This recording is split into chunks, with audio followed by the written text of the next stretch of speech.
Hi, this is Neha. Please subscribe Chandika World. Hi, this is Neha. Please subscribe Chandika World.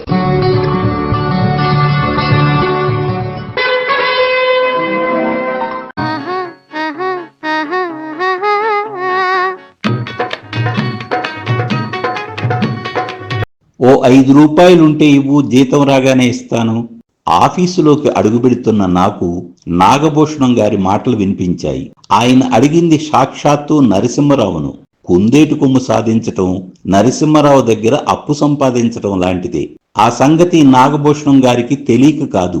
అయినా అడుగుతున్నాడంటే ఏదో పెద్ద ఆపదలో ఉన్నాడనే చెప్పుకోవాలి. నేను వెళ్లి సీట్లో కూర్చున్న తర్వాత కూడా ఆయన పదే పదే అడగటం, నరసింహరావు అన్నిసార్లు లేవనటం అంతా వినిపిస్తూనే ఉంది. పావుగంట ప్రయత్నించి అలసటగా వెనక్కు వాలాడాయన. వయసు 40-50 మధ్య ఉండొచ్చు. నెరసిన జుట్టు, కళ్లకు మసగజోడు, మాసిన గడ్డం, ఇంకా మాసిన బట్టలు నాగభూషణం గారి పరిస్థితిని తెలుపుతాయి. అంతకుముందు స్టేడియంలో పనిచేసేవాడట. రాత్రి 9 గంటల వరకు టైపింగ్ వర్క్ చేయలేక అక్కడ మానేసి 7:30 క్రితం మా ఆఫీసులో చేరాడు. 10 గంటలకొచ్చి 5ంటికి వెళ్తాడు. పెళ్ళాం, 4 పిల్లలు ఉన్న నాగభూషణం గారికి ఈ జీతం రాళ్లు ఏ మూలకు సరిపోతాయి? హాయిగా తిని కూర్చోవలసిన ఈ వయసులో ఈయనకేమిటి కష్టాలనిపిస్తుంది. ఒక రకంగా ఇది స్వయంకృతమే. స్థిరపడాల్సిన వయసులో నిర్లక్ష్యంగా రోజులు గడిపితే పరిగెత్తే కాలం వయసు నెత్తిమీద గుమ్మరించి రిటైర్ అయ్యే దశలో నరకం చూపిస్తుంది. ఆయన గురించే ఆలోచిస్తూ బిల్సు రాయటం మొదలుపెట్టాను. ఏమిటో వద్దన్న కొద్దీ వస్తాయి ఆలోచనలు. ఇతరుల గురించి ఎక్కువ ఆలోచించేవాడు తన గురించి తక్కువ ఆలోచించుకుని తద్వారా దెబ్బతినేస్తాడని నా థియరీ. అందుకే ఆలోచనలు నా మీదకు మళ్లించుకున్నాను. టౌన్కు దగ్గరలో ఉన్న పల్లెలో సింగిల్ రూములో ఉంటున్నాను. హోటల్ భోజనం, ఆఫీసు నుండి సైకిల్ మీద రూముకు చేరుకోవటం. జీతం సరిపోతుంది. మరి భవిష్యత్తు మాటేమిటి? ఇప్పుడు ఏమరుపాటుగా ఉంటే రేపు నా పరిస్థితి నాగభూషణం గారిదిలాగే అవుతుంది. పాపం ఆయనకెప్పుడూ పూర్తి జీతం రాదు. ముందస్తుగానే వాడేసుకుంటాడు. ప్రొప్రైటర్ జాలి తలిచి రావలసిన దానికన్నా ఎక్కువగానే ఇస్తుంటాడు. ఏం లాభం? ఎంత తిన్నా పరగడుపే. పరిస్థితి అలాంటిది. చటుక్కుని గుర్తొచ్చింది నాకు. చిచి, ఈయన సంగతి నాకెందుకు? నా గురించి నేను ఆలోచించుకోవాలి. మంచి ఉద్యోగం సంపాదించాలి. నెలకు 800 జీతం. కులాసగా ఉంటుంది బ్రతుకు. పెళ్లి చేసుకోవాలి. ఎలాంటి అమ్మాయిని చేసుకోవాలి? ఈ విషయం ఎప్పటి నుండే ఆలోచించుకోవాలి. మంచి ఉద్యోగం వచ్చిందంటే ఆడపిల్లల తల్లిదండ్రుల రాకపోకలతో టైమే ఉండదు. గుర్తుకొచ్చింది. ఇంటివారమ్మాయి లక్ష్మి బాగుంటుంది. చీర కడితే అచ్చం క్యాలెండర్లో లక్ష్మీదేవిలా ఉంటుంది. చాలా బాగుంది చక్రవర్తి. అప్పుడు చూశాను నా సీటు దగ్గరకు వచ్చిన నాగభూషణం గారిని, బిల్లు బుక్ మీద అమ్మాయి బొమ్మను. అమ్మో, ప్రొపరేటర్ చూశాడంటే శివతాండవం వాడతాడు. బిల్లు బుక్ డ్రాయర్లో పడేసి లేచాను. పదండి, కాఫీ త్రాగి వద్దాం అన్నాను. ఆయన ముఖంలో సంతోషం చిన్న బల్బులా వెలిగింది. మా ఆఫీసుకు ఫర్లాంగ్ దూరంలో ఉంటుంది మమతా హోటల్. అల్లప్ పెసరట్టుకు ఫేమస్. వట్టి కాఫీయేనా, టిఫిన్ కూడానా? హోటల్ సమీపిస్తుండగా అడిగాడు ఆయన ముఖంలోకి చూశాను. తప్పు చేసిన వాళ్ళ తలంచుకున్నాడు. నిన్నటి నుండి ఏమీ తినలేదు నడుస్తూనే చెప్పాడు. మరి ఇంట్లో? సందేహంగా అడిగాను. అందరూ పస్తే అన్నాడు. కడుపులో దేవునట్లయింది. పాపం, అందుకేనేమో నరసింహరావును డబ్బులు అడుగుతున్నాడు. ఈరోజు కనీసం 3 కిలోల బియ్యం కొని ఇంటికి తీసుకెళ్లాలనుకుంటున్నాను ఆయనే అన్నాడు. నేనేమీ మాట్లాడలేదు. హోటల్ రద్దీగా ఉంది. ప్రతి టేబుల్ దగ్గర వేడి పదార్థాల మీద దండయాత్రే. అదే మొదటిసారి తింటున్నంత ఆబగా. ఓ మూల అప్పుడే ఖాళీ అయిన 2 కుర్చీలను మేము ఆక్రమించాము. ఆయన కోసం పెసరట్టు, ఇడ్లీ తెప్పించాను. చట్నీ, సాంబార్తో సహా మిగల్చకుండా ఆవురావురమని తినేశాడు. 2 కాఫీలు చెప్పాను. కాఫీ త్రాగుతుంటే అడిగాడు, నువ్వేమీ తినలేదే చక్రవర్తి? జేబులో ఉన్న కాసిన డబ్బులు ఖర్చు పెట్టేస్తే అలాగా? జీతం రావటానికి ఇంకా వారం గడువు ఉంది. ఆ మాట పైకి చెప్పకుండా ఆకలి లేదన్నాను. బిల్లు చెల్లించి బయటకొచ్చాము. కిల్లీ షాపులో నేను సిగరెట్లు కొంటుంటే ఆయన లాటరీ టిక్కెట్లు దీక్షగా చూస్తున్నాడు. కొట్టువాడు కస్టమర్స్కు కిల్లీలు కడుతూ చిల్లర కొంచెం ఆలస్యంగా ఇచ్చాడు.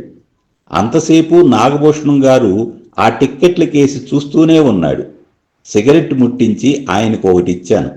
ఓ దమ్ములాగి చెప్పాడు.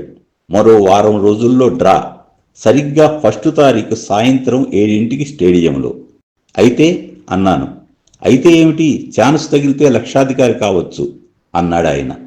ఈయనకిదో పిచ్చి, ప్రతిసారి లాటరీ టికెట్ల మీద డబ్బు తగలేస్తుంటాడు. తమాషా ఏమిటంటే ప్రతిసారి లక్షలు వస్తాయని ఊహించుకుంటాడు. అంతేకాదు, ఎలా ఖర్చు చేయాలనుకుంటున్నాడో మా ఆఫీసులో అందరికీ చెబుతుంటాడు. ఇది కూడా ఓ రకమైన పెర్వర్షన్. ప్రతి నెల అన్ని రాష్ట్రాల టికెట్ల మీద కనీసం 50 రూపాయలు తగలేస్తాడు. ఈ ఏణ్ణర్థం నుంచి నేను గమనిస్తున్నాను. ఒకసారి ఆయనే చెప్పాడు, ఇలా తను దాదాపు 20 సంవత్సరాల నుండి కొంటూనే ఉన్నాడట. 5-10 తగిలాయట గాని పెద్ద ప్రైజులేవి రాలేదన్నాడు. అప్పుడే లెక్కగట్టాను, సుమారుగా లాటరీ టికెట్ల మీద 12,000 తగలేశాడని. అదే మాట ఆయన అడిగితే మొత్తం కలిపితే ఇంకా ఎక్కువేనన్నాడు. Poor fellow. ఆ డబ్బు బ్యాంకులో వేసుకుంటే ఇంటరెస్ట్తో కలిపి ఆ మొత్తమే ఓ ప్రైజ్ అయి ఉండేది.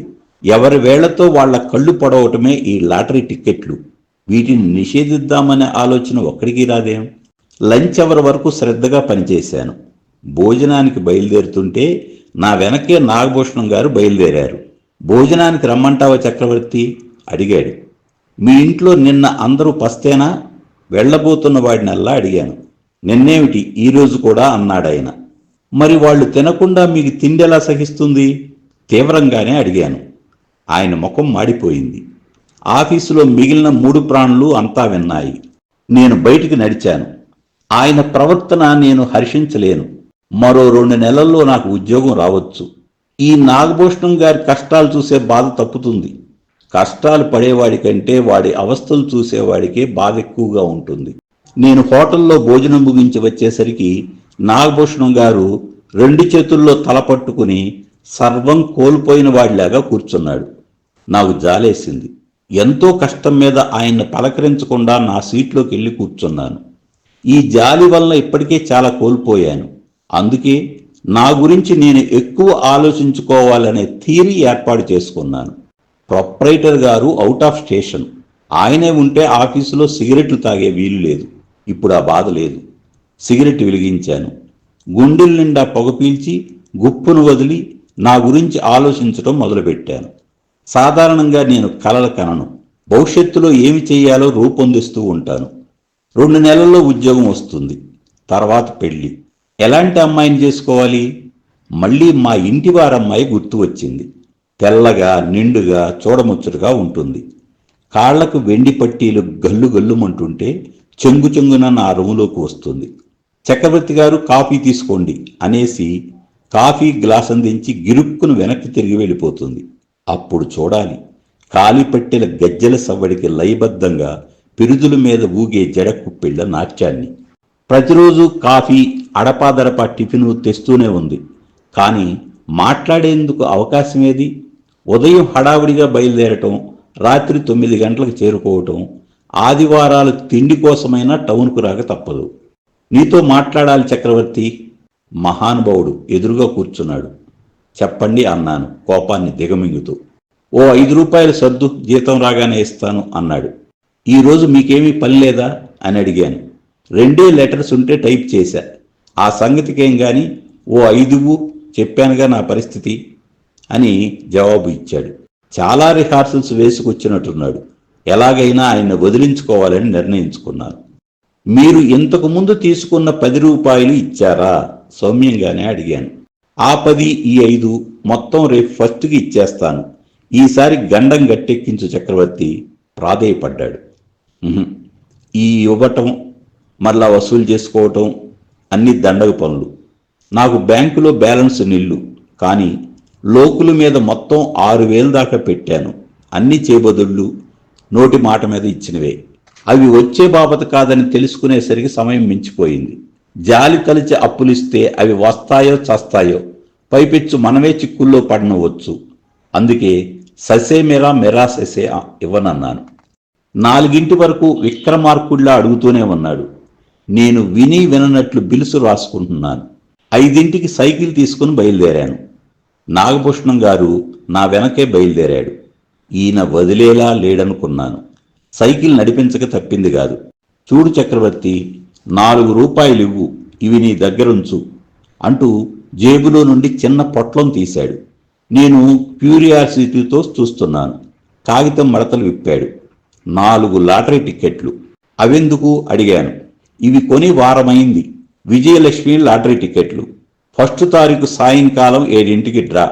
1 తారీఖు ఉదయం జీతం తీసుకుని నీ డబ్బు నీకిచ్చి లాటరీ టికెట్లు తీసుకుంటాను అన్నాడు తప్పులు మన్నించమన్న ధోరణితో. తాకట్టా అన్నాను. అని కాదు, నా దగ్గర వేరే ఏమీ లేదు. నా మీద నీకు నమ్మకం లేదు. 1 తారీఖు జీతం రాగానే నీ డబ్బు పాత బాకీ కూడా ఇచ్చేస్తాను. నువ్విప్పుడు 4 రూపాయలు ఇవ్వక తప్పదు అన్నాడు. ఓ విషయం స్పష్టంగా అర్థమైంది. ఈయన 4 రూపాయలు ఇవ్వందే నన్ను వదలడు. ఇకపోతే లాటరీ టికెట్లు. వాటికి చిత్తు కాగితాలకు ఒకటే విలువని నాకు తెలుసు. కానీ ఈయన లాటరీ టికెట్ల పిచ్చి కూడా గమనించాలి. 12,000 తగలేశాడాయే. కనీసం టిక్కెట్లు నా దగ్గరుంటే 1 తారీఖు 4 రూపాయలు వచ్చినట్లే. పైపెచ్చు ఇక రాదనుకున్న 10 రూపాయలు ఇస్తానంటున్నాడు. ఆ టిక్కెట్లు తీసుకుని 4 రూపాయలు ఆయన చేతిలో పెట్టాను. 1 తారీఖు మొత్తం 14 రూపాయలు ఇవ్వాలని మళ్లీ గుర్తు చేశాను. టిక్కెట్లు జాగ్రత్త, 1వ తేదీ జీతం రాగానే ముందుగా నీ దగ్గర టిక్కెట్లు తీసుకుంటాను అని మరోసారి నాకు జాగ్రత్త చెప్పి చౌరాస్తాలో విడిపోయాడు. నేను సైకిల్ ఎక్కాను. ఎదురు చూస్తున్న 1 తారీఖు రానే వచ్చింది. ఉదయం నిద్ర లేవటంతోనే రోజులాగే ఇంటివారమ్మాయి కాఫీతో వచ్చింది. ఎప్పట్లాగే ఇచ్చేసి గిరుక్కుని తిరిగి వెళ్ళలేదు. ఈరోజు మీరు డ్యూటీకి వెళ్తున్నారా అడిగింది ఆ ముద్దుగొమ్మ. ఏం అడిగాను. అమ్మ వెళ్ళొద్దంది. ఎందుకని ఖాళీ గ్లాసు పక్కన పెడుతూ అడిగాను. ఈరోజు శ్రావణ శుక్రవారం. గ్లాస్ అందుకుని గిరుక్కుని వెనక్కి తిరిగి వెళ్ళిపోయింది. గజ్జెల గల్లుగుల్లమంటుంటే కుప్పిళ్ళు ఇంకా కళ్ళ ముందు ఆడుతున్నట్టే ఉంది. జీతాల రోజు. నిజానికి ఆఫీసుకు మనస్ఫూర్తిగా వెళ్లాలనిపించే రోజు. అపురూపమైన దినాన్ని వదులుకోవాలి. కానీ తప్పదు. ఇంటి యజమానులు ఆది దంపతుల్లాంటి వారు. అద్దె ఇవ్వటం ఆలస్యమైనా ఏమీ అనుకోరు. ఆ మాటకొస్తే నేనిచ్చే అద్దె డబ్బులు నాకిచ్చే కాఫీ పలహారాల పాటి కూడా చేయదు. హుషారుగా స్నానాదులు ముగించాను. ఇస్త్రీ పైజమా లాల్చీ వేసుకుని వరండాలోకి వచ్చాను. ఈరోజు అమ్మాయి శ్రావణ లక్ష్మి పూజ చేస్తుంది చక్రవర్తి, అందుకే నిన్ను ఉండమన్నాను. లక్ష్మి తల్లి పార్వతమ్మ గారు చెప్పింది.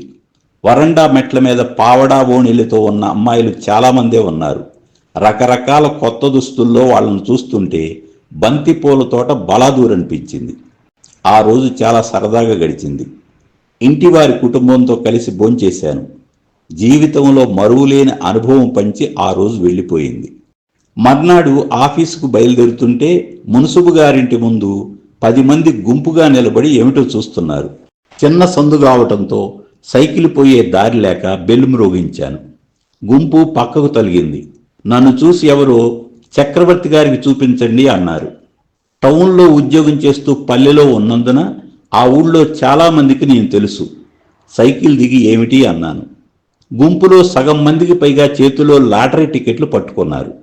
క్రితం రోజు సాయంకాలం జరిగిన విజయలక్ష్మి డ్రా ఫలితాలు ఈరోజు పేపర్లో. వాళ్ళందరి టికెట్లు చూసి చెప్పాను ఎవరికీ రాలేదని. నాకప్పుడు గుర్తుకొచ్చింది నాగభూషణం గారిచ్చిన టికెట్లు. క్యాజువల్గా పర్సులో నుండి టికెట్లు బయటికి తీశాను. ఒక్కొక్క టికెట్ చూస్తూ పెదవి విరుస్తున్న నాకు 4వ టికెట్ చూడగానే గుండెకి మళ్ళీ కొట్టుకోవటం ప్రారంభించింది. ఆ టికెట్కు 1,00,000 రూపాయలు బహుమతి వచ్చింది. చేతులు కొంచెం వణికాయి. మళ్ళీ చూశాను. అదే నంబరు. క్రితం రోజు స్టేడియంలో డ్రా తీసిన విజయలక్ష్మి. అక్కడున్న గుంపులో అందరికీ అస్పష్టంగా తెలిసిపోయింది. ఎంత? ఒక ఆయన అడిగాడు నికరంగా తెలుసుకోవటానికి. 1,00,000 టికెట్ జేబులో పెట్టుకుంటూ చెప్పాను. అక్కడున్న అందరూ రకరకాల వ్యాఖ్యానాలతో అభినందించారు. ఇక ఆ టెన్షన్తో ఆఫీస్కు వెళ్ళబుద్ధి కాలేదు. వెనక్కి తిరిగి రూముకు చేరుకున్నాను. ఏదైనా వార్త పాగటానికి పల్లెలో 10 నిమిషాలు చాలు. కొంచెం సేపయ్యేసరికి ఊరంతా గుప్పుమంది. చుట్టుపక్కల జనం, ముఖ్యంగా ఆడవాళ్లు చాలామంది వచ్చారు. ఎవరూ ఇంకా పనుల్లోకి వెళ్ళలేదు. కొందరు పొలం వెళ్ళబోతూ వచ్చిన వారున్నారు. అందరికీ పార్వతమ్మ గారే సమాధానం చెబుతున్నారు. మగవాళ్లకు మా ఇంటాయన సమాధానాలు చెబుతున్నాడు. అక్కడో చర్చా వేదిక సాగింది. ఇంతకు ముందు ఇలా కలిసొచ్చిన వాళ్ళ కథలు చెప్పుకున్నారు. ఎవరెవరు ఎట్లా తగలేశారో వ్యాఖ్యానించారు. కొందరైతే నాకు జాగ్రత్తలు చెప్పారు. ఇల్లు వచ్చుబాటన్నారు. చివరికి అంతా సద్దుమణిగింది. ఆ రోజు పార్వతమ్మ గారి బలవంతం మీద వాళ్ళ ఇంట్లోనే భోజనం చేశాను. ఆ రాత్రి నాకు నిద్ర పట్టలేదు. నిజానికి ఈ అదృష్టం నాది కాదు, నాగభూషణం గారి స్వంతం. తప్పనిసరి పరిస్థితుల్లో ఆయన నాకు ఆ టికెట్లు ఇచ్చారు. పాపం ఎన్ని ఇబ్బందులు పడ్డాడు. ఈ వయసులో కూడా శారీరకంగా మానసికంగా శ్రమ. తిండికే గడవందే ఇంకా పిల్లలకు చదువులేం చెప్పిస్తాడు, వాళ్ళ భవిష్యత్తు ఏం చూస్తాడు. ఈ 20 సంవత్సరాలలో లాటరీ టికెట్ల మీద 12,000 పైగా ఖర్చు పెట్టాడు. నేటితో ఆయన కష్టాలు తీరిపోయాయి. ఈ లక్షతో హాయిగా ఏదో వ్యాపారం చేసుకుంటాడు. పిల్లలకు మంచి భవిష్యత్తు కల్పిస్తాడు. వృద్ధాప్యం ప్రశాంతంగా గడుపుతాడు. ఈ ₹1,00,000 ఆయనకు చేరవలసిందే. నిజానికి నిన్నటి దినం ఆఫీసుకు వెళ్ళి ఉన్నట్లయితే లాటరీ టికెట్లు ఆయనకి ఇచ్చి ఉండేవాడిని కదా. ఏ కోణంలో నుండి చూసినా ఈ అదృష్టం ఆయనకి చెందాల్సిందే. అలా నిర్ణయించుకుని ఆ రాత్రి నిద్రపోయాను.